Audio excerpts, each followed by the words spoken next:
Are you a lifelong fan of General Hospital? Are you a new fan who wants to know more about the history of the show? Do you enjoy talking about the show with others? Do you find yourself yelling at the TV? Is your self-care an hour a day in Port Charles? If so, we invite you to join hosts Amanda Kimmel and Shannon Coach at the place where all the hidden conversations take place and secrets are revealed. Meet us at Pier 54, the podcast.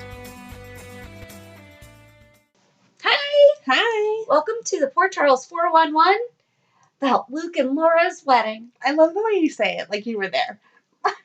I wasn't even thought of. I know, you weren't, and it's so cute because you say it like you were the bridesmaid or something. It was so Laura's sweet. wedding. Well, I've watched it enough since. I might not have watched the original, but I have watched it a few times since.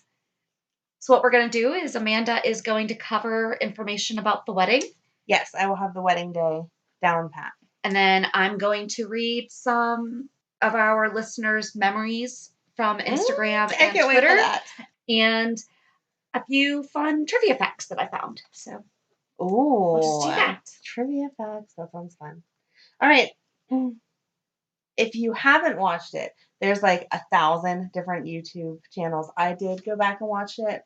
I found it on Abe_Froman, both episodes, like the day leading up. The Sausage King? Have you ever seen Ferris Bueller? Abe Froman's the Sausage King in Chicago. Okay, so Amanda's never seen Ferris Bueller. It's another one of those shows that are movies that I've seen because other people were watching it, but no, I haven't sat down and watched it. All right. I'm sorry. You're fine. Just that. Back to Luke and Laura. Sorry. Anyway, both episodes, because it was, like I'm assuming Thursday, Friday? I don't know. But 2-day episodes. So Monday, Tuesday. Oh, Monday, Tuesday. What were they doing? That's crazy. Okay. Monday, Tuesday episode. So both episodes are on there. And I sat and watched it. Oh, and the favorite part of watching it was like the old school must have come right off of his beta tape or whatever, because it had the 1981 commercials in it still. Nice. And I was like, I had that toy. It had the Fisher-Price train that rode across the rail of the crib, and I was like, I had that. I know I had that. So and that was the super throwback, because obviously I don't remember TV when I was a year and a half. So anyway, definitely on YouTube if you have not seen it or need to see it again. But it starts out with, and I'm on ABC Soaps in Depth because it gives the total rundown. Laura Baldwin had trouble dragging herself out of bed until she spotted her white gown hanging on the door. With a grin spreading across her face, she popped up, peeked out the window, spun around, and cried, "It's my wedding day!" Across town, her groom threw open his balcony doors and screamed, "Hello, Port Charles. Lucas Lorenzo Spencer, king of the single life, is giving it up today." Can I just say that if I ever get married again, I want a man that is that excited to marry me that he's going to throw open the doors and announce it to the whole town. Yes, that he is done being single. Yes. Yep. That scene is very iconic. So, the bride and her mother couldn't help but giggle over what a whirlwind life had been. But Laura also couldn't resist asking about why Helena was in town. We're not going to talk about anybody named Cassadine, Leslie Webber sniffed. Blech. Once Laura's attendants came together and ate some sticky buns, it was time to get her in her gown. The bride couldn't wait to put on her grandmother's garter and had a wardrobe malfunction of sorts when she couldn't find one of her pearl earrings. While Sis Amy Vining tried to track it down, her mother brought in a strange special delivery, a miniature replica of the Titan, which is today known as the Haunted Star, that came with a card signed, "From your grateful and loving donor." Laura found it a bit strange, but her mom shrugged that it was better than 10 more butter dishes.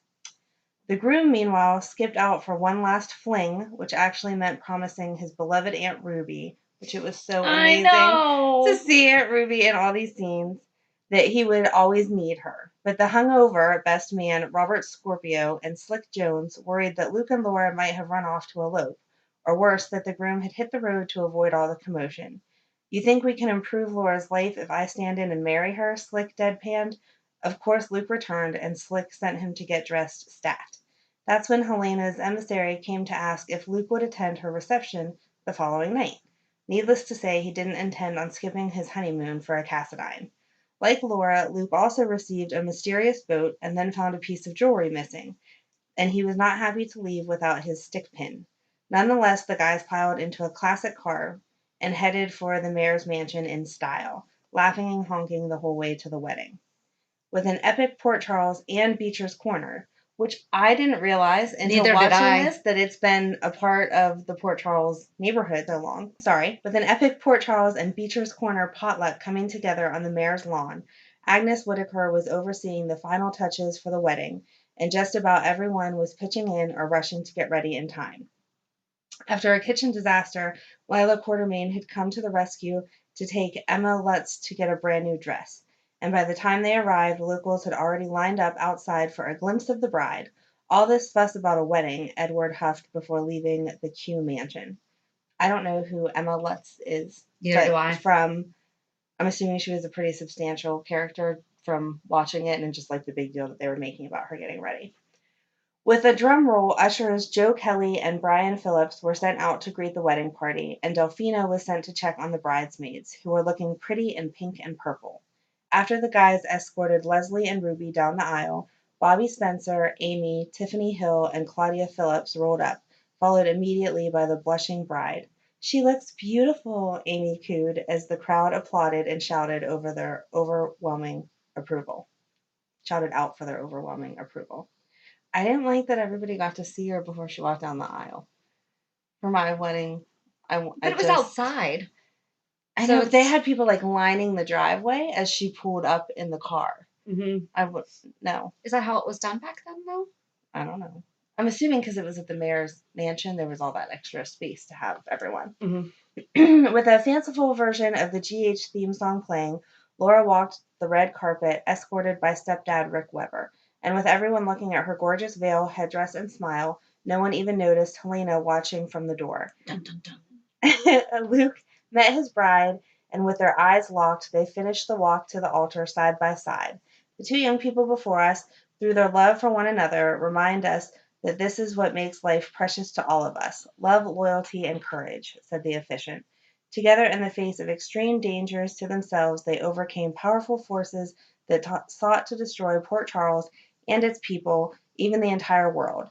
Thankfully, no one spoke up with just cause to stop the ceremony from proceeding, and after saying, "I will," Luke and Laura exchanged both rings and traditional vows, and with that they were finally pronounced husband and wife. They were so happy that instead of walking back up the aisle, they almost danced. And I was wondering, how do you get the mayor's mansion for your wedding? Not to dive back into storyline because we don't have time for all of that, but this was right after the Ice Princess storyline, and they had saved the town from being frozen over. So as a thank you, the mayor let them have the wedding there. Very nice. And that is why both towns were coming together and celebrating, and it was such a big to-do. It was a thank you for saving them on top of just a wedding. The newlyweds shared hugs and kisses with their families and then made the rounds with their guests. But after the Hardys, the Quartermains, the Grants, and even Laura's former in-laws wished them the best, the bride was ready to dig into all the food. "I don't know what to eat first," she said, eyes wide. Before she could take a bite, her mother informed her that it was time to get on the dance floor. "Nobody can start dancing until you do," she chided.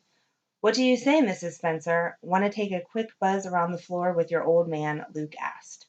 "I'd say I'm hungry," she cracked, but she certainly wasn't. My girl. Exactly. But she certainly wasn't thinking about food as Luke spun her around to the tune of "I Could Have Danced All Night." It was a wild time on the floor, but eventually Robert broke up the line dancing for a toast, or as he called it, his big solo number. "To Luke and Laura, may you always have what you have today," he said. "The love of your friends and the everlasting love of each other." With the wedding so full of joy, everyone sang and clapped as Luke and Laura cut the cake. Everyone except Helena, that is. As Mikos' widow fingered the newlyweds' missing earring and stick pin, she flat out cursed them. None the wiser, Luke and Laura cut their cake and ate it too. And when the older guests went inside to rest their feet, Lee Baldwin admitted that he was relieved nothing had gone wrong. Finally, no more problems, Leslie sighed, even though she knew better than to tempt fate. Like, really? Even in the soaps, you know not ever to say something like that. Right. Because you're just asking for trouble. Yep. As the bride and groom slipped into more casual attire, a nervous Luke told his best bud Robert, "I kind of feel like I'm in one of those big widescreen westerns, like with John Wayne or Fabian, and I've got the lead. I'm the guy who gets to ride off into the sunset with a beautiful girl, but I want my stick pin. In classic form, Amy spoiled the mood for Laura by referencing Luke's last wedding and even started to tell Tiffany about the big fight. Like, come on, Amy! But that was so her. Well, Amy was the little gossip. She totally was. Just as Laura shut her down of the gossip, her old man came calling for her. He needed her garter and was all too happy when she made him remove it from her leg himself. I think I might like this married life, he grinned. I wonder if that was like racy back then to let him get the garter himself. I don't know. It was allowed. I don't know. But anyway. That's a really good point. Yes. Outside, Leslie, Rick, and Ruby toasted the couple's future, and then Amy called everybody together for the final event. From the balcony, Luke threw the garter, and to Leslie's delight, Rick caught it. Then it was time to toss the bouquet, and both Tiffany and Amy had their eyes on that prize. Instead, where's your dun-dun-dun? Dun-dun-dun. Laura's ex-husband, Scotty Baldwin, caught it. There's no marriage, he announced, throwing the bouquet back up the balcony. I'll kill you, cried Luke, shimmying down the balcony to throw a punch. With Laura screaming from above, a fight ensued, and Scotty was knocked out cold. When he came to, he declared that he was contesting his and Laura's divorce, which, again, not to get too far into storyline, but obviously everyone knows by now that they were married and they could not find him. Scotty's dad had burned the divorce papers, which I think they've hit on recently. I think we talked about it when we talked about the Baldwins. Okay, because I knew that as I read it. So she needed to get a divorce. She couldn't find Scott. She went to Mexico and got a divorce, which is only legal if the other person doesn't want to come back and contest it. So that's how Scotty was, saying he was going to contest it. Yes. The hell you are, Luke cried, showing him their wedding rings. Then he turned to his wife, kissing her and insistently repeating, we are married. With a leap into the air, he then cried, let's go, and they ran off together. But Laura was crying, so he stopped to remind her that they just had a beautiful wedding. We're okay, he promised. Give me a smile. And I've seen that scene where he's like, we're married. And I've always thought, why is he saying that over and over again? But now it makes a little more sense as to what the whole point of that was. Once she did, they got into their antique car and drove off into their future, never having given Helena a second thought. Enjoy your trip if you can, sniped the villainess as she tore up a photo of the ship and threw it away with the front page story about their wedding. Dun, dun, dun. But that's the end of that. All right. So that was actual wedding day. Yes, that's it. That was the play-by-play. Again, if you want to see it, there's 1,000 different. And really do, because watching them exchange their vows. It was so good. I remember. I, Laura Webber, take thee, Lucas Lorenzo Spencer. Again, love the way that Shannon thinks she was at the wedding. I remember watching it for the first time. I was old enough to appreciate when Frisco and Felicia got married. Okay. And their wedding was like amazing. And so at that time, I'm sure I still have it in my basement, they came out with the best of General Hospital. Actually, it might have been just the best of ABC weddings. But anyway, for Christmas, I got the VHS tape and I watched it. And it had Frisco and Felicia, and then it had Luke and Laura on it also. And so you need to find that, and we need to get that converted to a DVD, and we need to watch it. I still have a VHS player. Well, yeah, but I want a copy. I'm telling you, it's probably in my basement with Robin's diary. That's amazing. Yeah, that was the first time that I actually saw it. Well, the thing that I like the most about like watching the wedding now is you see how really simple it was, like a picnic. It was, it was. And that was neat too. If you watch I guess what you said would have been Monday's episode, it shows that, again, because both towns were so grateful to them, the fishermen brought fresh fish. The bakers brought fresh pastries. It was a community event. The Quartermains showed up with caviar and champagne. They wanted it to look like, like a farmer's market kind of setup. And so they really did a good job of pulling that off. And it would be sweet to think that communities could come together and actually do that. I know. So. And of course the outfits were totally 80s. So. They were. I didn't know. It said Delphina adjusted their dresses, and she was wearing this bright gold, pantsuit. Okay. And everyone was oohing and awing over her, but I don't know if that was someone like the whole world knew at that point in time, and it was Could a it be big the deal mayor's that wife? she did. It was not the mayor's wife. Okay. It was kind of like the wedding planner, but it really seemed like all she had interest in was the fashion of the girls. But I don't know if that was like a famous designer at the time that had something to do with it, because she yelled at Amy for wrinkling the dress, and Amy was like, "What did you expect me to do? Stand on the way over in the car?" Mm-hmm. And I was like, "Yeah, I don't know."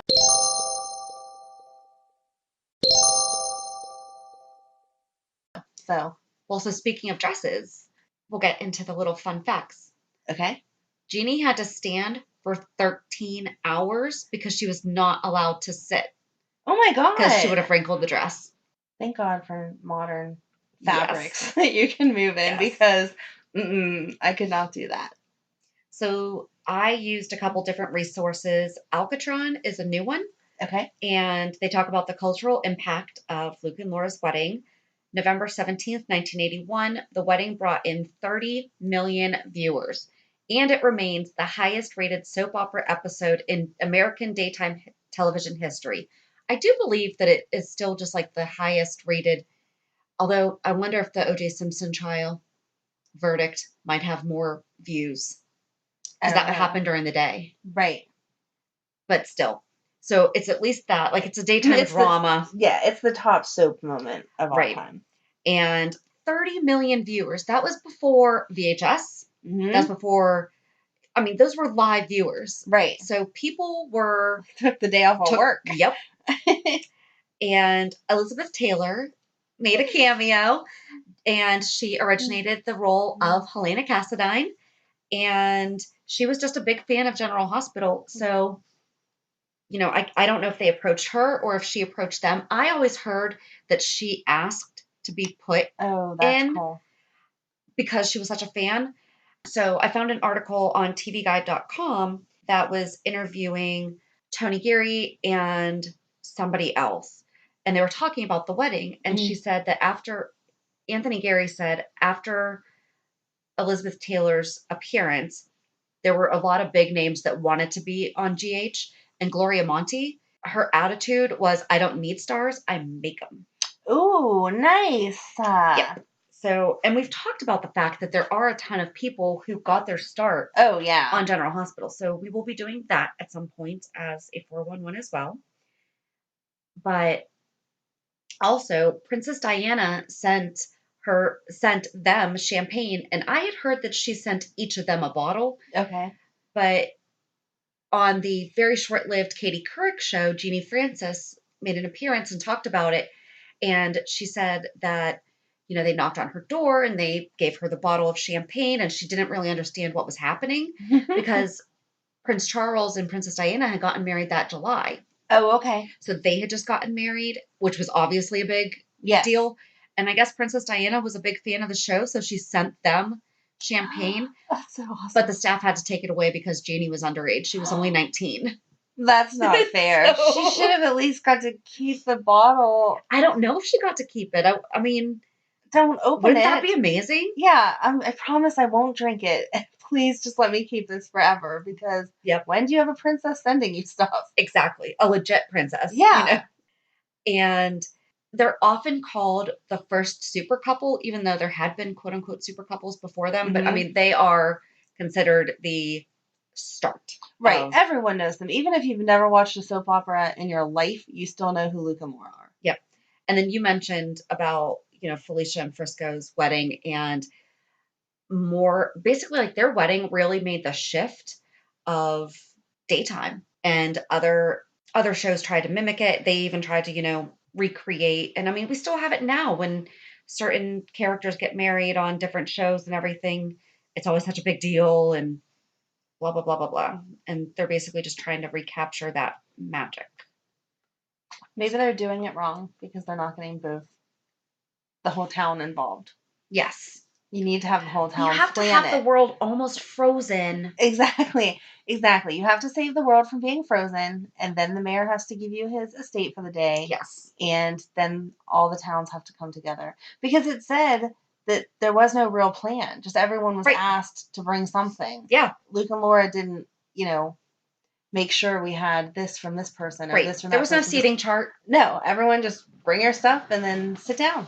There was no DJ and no uplighting and all that. I mean, it was just, all right, these two crazy kids want to get married.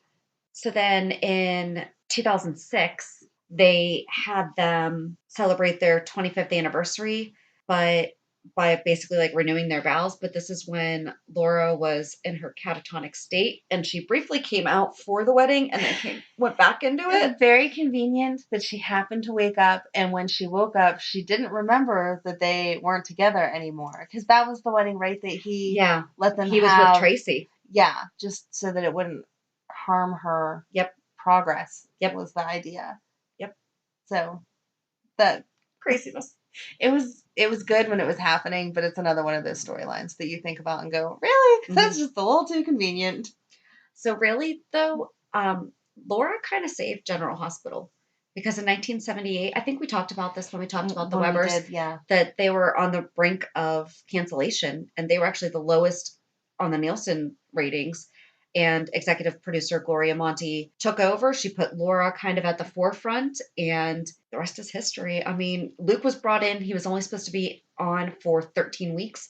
Luke was brought in by Bobby to help break up Scotty and Laura. Oh, okay. I didn't realize. I knew what the storyline was, but I didn't realize that he was supposed to be temporary. 13 weeks, and he was supposed to be killed off. Thank you for not letting Luke. That happen. So I also found an article on abcnews.com, and they talk about that, the wedding came before cable TV and videotape players. And then there was an article from the LA Times that interviewed Anthony Geary right before he retired. He said, it's amazing that people still talk about it. He said, for me, Luke and Laura became as much of a burden as an advantage. Whenever I go on a talk show, they run that clip. It's like having your high school picture dragged out every time you meet someone. I appreciate it was a seminal moment for daytime, but personally, it was not a wonderful time for me. It's difficult for me to appreciate it the way other people do. Plus, I had that awful 80s fro. Every time I see those pictures of him, I think of Richard Simmons.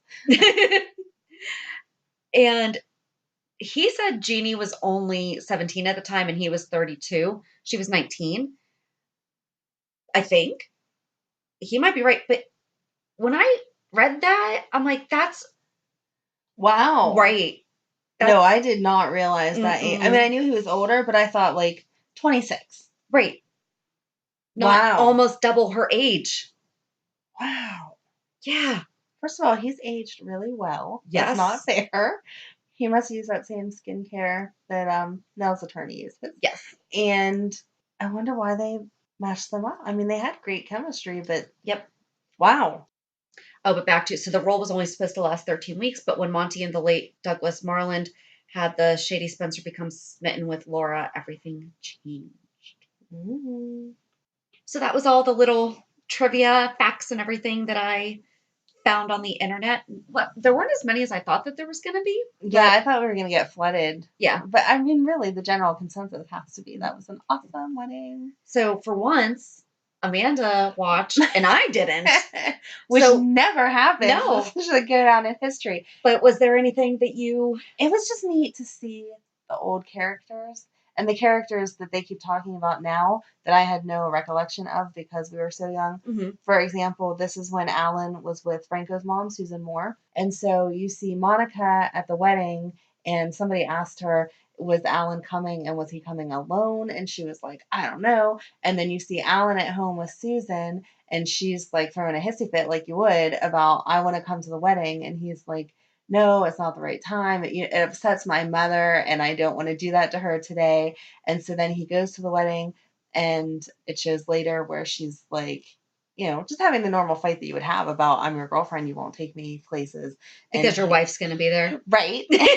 And normal conversation. And he's like, can we talk about something more pleasant? And she's like, no, my feelings never matter, and blah, blah, blah. It made me want to find, like, what the following days were so I could watch that fight, because it was so true to life the way that would go down. So, yeah, I didn't know who Susan, like, I knew the name, again, because we talked about her, but I didn't know what she looked like. So to see her and Alan so young, and Monica was still living in the Quartermaine house because she went to the wedding. Her house now. Right, she went to the wedding with Edward, And Lila, I had never seen Lila, or at least I don't recall seeing Lila, without at least a walking cane. Mm-hmm. And Lila didn't need any cane. She still had her hair up in the like traditional bun that she always does.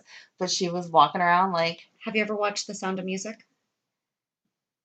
You're going to yell at me again? No, I haven't. I'm sorry. Annalee's one of the nuns. Oh. She can sing. Oh, okay, no, I didn't know that. Hey, there's a little off the topic fact. See? Annalee's one of the nuns in Sound of Music. Oh, all right. No, I didn't know that. So, because that's the only other time that I've seen her. And did you say, oh my gosh, that's Lila? Uh-huh. Of course. So there wasn't much other storyline going on. It flipped to the hospital for a couple of minutes, and somebody was having surgery, and somebody that was dating Bobby was at the hospital because they had to help with some surgery, and there was some nurse that was hitting on him, and he was like, I'm still hoping to get to go to the wedding and meet up with Bobby and whatever. And she was like, oh yeah, that's a shame. And I couldn't piece together who that all was, but yeah, it totally made me want to, like, can we get on DVD the entire collection? Because that would be great. I want to go back and watch all those stories, everything.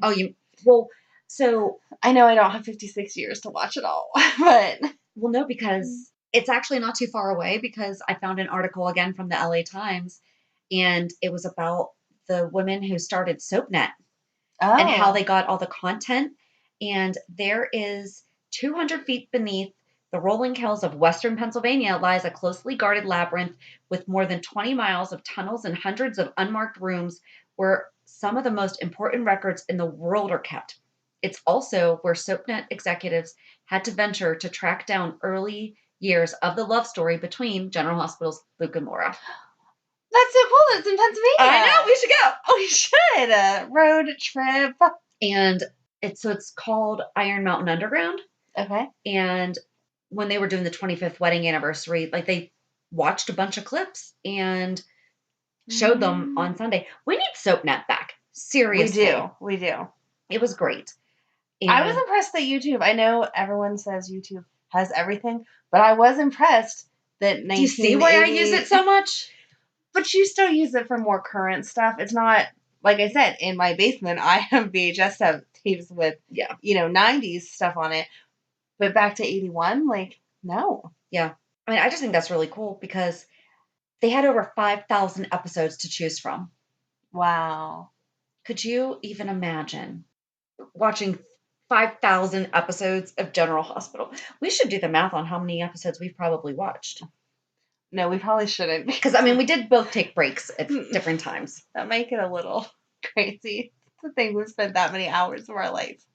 Okay, so back to the Susan Moore thing, though. Mm-hmm. Logistically, Jason should have been like 3 while they were having that argument. Right. Just throwing that out there. So, yeah, because he's older than us. Well, in the original birth date, she should have been pregnant. Oh, maybe she was. Oh, she could have been. She could have been. Wait, November. No. Maybe. Because they were born in September. Oh, okay. Well, maybe this argument will push them into... Maybe that's how... Oh my gosh, let's rewrite that. They make up, and that's how Jason's conceived. Maybe. Jason and Drew are conceived. Maybe. Or they don't make up, and that's why he never knew about it. Like, because didn't she hold the pregnancy from him for a while? I think so. I'm pretty sure. I don't know. Again, I could just be making the story up in my head because we like to do that too. But it was just neat to see all those people back then. And I felt like I was watching Mr. Rogers' Neighborhood. Just the way that they were talking and the way that their clothes were and everything. Oh, yeah. They were all so kind to each other. Yeah. Not like now. I wouldn't say so kind since there was already affairs going on. Oh, and this was Laura's second wedding already. And she was, what did you say, 19? Mm-hmm. So. Yep. But, yeah, that was it. That's an awesome find. Thank you. Mm-hmm. I can't believe I did more like watching than you did. So then we went on social media. This is going to be my favorite part. Asked. So on both Instagram and Twitter, we posted 38 years ago on November 16th, 1981, Luke and Laura were married. This wedding was one of the most watched moments on TV ever, still to this day. Did you watch? Do you remember who you were with, what you were doing, etc.? Share your wedding memories below. And do you think they should have stayed together? And we got a lot of really good feedback on Instagram. Happy Nana 13. My mother allowed me to skip school. I was 11 years old. Such a precious memory with my mama. I think it was the first time I felt someone was really in love. Luke and Laura acted that wedding the best I'd ever seen. Aww. Did you ever skip school for a TV related? No, event? my mom probably would have let me, but I can't remember anything that epic enough. I did for a couple. Oh! I had a really good track record before that. I stayed home for Jacqueline Kennedy Onassis's funeral. Okay. And VHS or VH1 had a 24-hour Monkeys marathon. Oh my gosh. So I stayed home and watched that. Oh my gosh. Okay. Tracy Cafaro. I remember this. I was a sophomore in high school and everyone was talking about Luke and Laura. Then I got hooked. We went from ditching school to taping the show on VCR to DVR to Xfinity and watch it when you want. Wow, I just covered almost 4 decades. And then she said that's when Laura Wright was on Loving or something around the late 80s, right? And I was like, yeah, that's the show that she was on. Mm. Janet Weichel 66, I was glued to the TV. I didn't want to miss a minute. McCammy 64, this was my absolute favorite episode ever. Trishy Marie 631, holy bleep. I was a junior in high school. I had, quote, strep throat that week. Delish is DD, I will never forget. Shirley Nordoff 3, they make a good couple on GH. Vicky Ball, she watched from her home in Dunlap, Tennessee. Karen MN83, it was before VCRs, so it had to be seen live. I was working, took a late lunch, went to the mall, and all the TV stores were on GH. Watched at JCPenney's. What a great memory. Oh my gosh. How cool would that be? That's crazy. Mm-hmm. Love my grandbaby's 8. I just remember it all too well. I have watched since I was 9. Still watch it today. All My Children, One Life to Live, and GH. Yes. My faves. Hardcore. I love it. Watch the whole Luke and Laura saga every day. Great memories. Jeannie Francis is still as beautiful now as then. She really is. She is. She is. Nova Fairfax, I was with my bestie, the Stephanie Winston, watching circa 1980s at your Park Avenue home. This one's sad. Los Elisa, I remember that day so well. We buried my mother on that day, and we remembered watching it after her funeral. Aww. And I asked if she was a fan. I mean, I told her I was sorry for her loss. And I asked if she was a fan, and she said she was.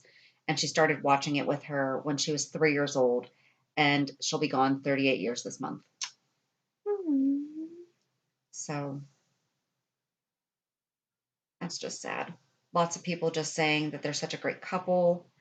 Nana 820422, I was on maternity leave with my second son. Loved Luke and Laura. Kitten LeBon said, I was only 3 months old in November 1981, but my mom says I was present as she watched GH daily. I have since seen the wedding back when SoapNet existed. Oh, how I miss SoapNet. Us too, girl. Yes. What a spectacle the wedding was. Sadly, budgets prohibit such grand festivities these days. Oh, true. Yeah, that's very true. They hardly do anything to that extent anymore. And then over on Twitter, we only had a couple responses. Tune in tomorrow said things haven't changed so much. Put the kettle on. Hoped Scotty would steal the show. Genie was amazing. Camille put the kids down for a nap and took the phone off the hook. Ah, that's great. Perfect. And then we did a poll. Should Luke and Laura have stayed / gotten back together? What do you think the results were? I would have said everyone said yes because they were the power couple. They were the power couple. Everyone wants them together. Only 49% of people said yes. That's crazy to me. I know. I was not expecting it to be. I really thought it was going to be close. like 85% said yes. Yeah. Wow. But I don't know. That's maybe they feel like you can't relive it. You know what I mean? Yeah. It was good in that moment. I can see that. And to put it back together, it would never be the same. So I get it, but really, the fantasy princess makes me want to say, no, they would be together forever. Happy ever after, always and forever. Yeah. That's what their vows said. That's how it's supposed to go. If only. But do you remember the first time that you watched it? Or any stories about? No, my mom had talked about it, here and there. Like I said, she's watched it forever. And so when I got the tape for Christmas, I was all about Frisco and Felicia. And so seeing it, I was like, oh, now I get what she was talking about. Right. This is a whole different level. Even at that young age, I could see, as big as Frisco and Felicia's wedding was, that was so much bigger. And I was like, oh, okay. But I, at that point, was more obsessed with Frisco and Felicia. Mm-hmm. So it didn't have that same feeling that all of those posts have about actually dying to see it or whatever. But you can't not get it once you see it. So right. Yeah. So I was not born.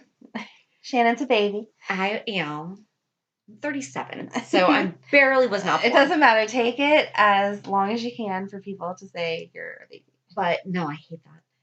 But my parents had just gotten married a month beforehand.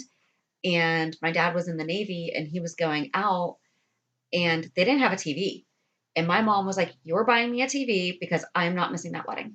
Oh, wow. So at least that's the story that I've been told. Yeah. So there's that. So cute. Fun. Yeah, that was good. I like reliving that moment. Me too. That was good. Even though neither of us were there. Mm-hmm. But it's just, everybody, it's transcended time. Yes. It's Luke and Laura. Right. People know who Luke and Laura are. No matter what. Right. And not only no soap, but no TV series ever has been able to replicate the love that people had for Luke and Laura back then. So it's amazing. Yes. Happy anniversary, Luke and Laura. Happy anniversary. So I guess that's it. Yeah, now that you guys are all divorced and everything. Shh. We're not supposed to add that to the end. We're ending on a happy note. Happy anniversary, Luke and Laura. Done. Yeah, so that's it. So until Monday. Have a good weekend. And we'll meet you at the pier. Bye. Bye. If you enjoyed today's show, we invite you to go to pier54podcast.com to subscribe on your favorite platform. Don't forget to leave us a review. And you can also follow us on many social media channels. Just search for Pier 54 Podcast. Also, we are not perfect, so if there is something that we missed or messed up, just let us know by emailing us at pier54podcast@gmail.com.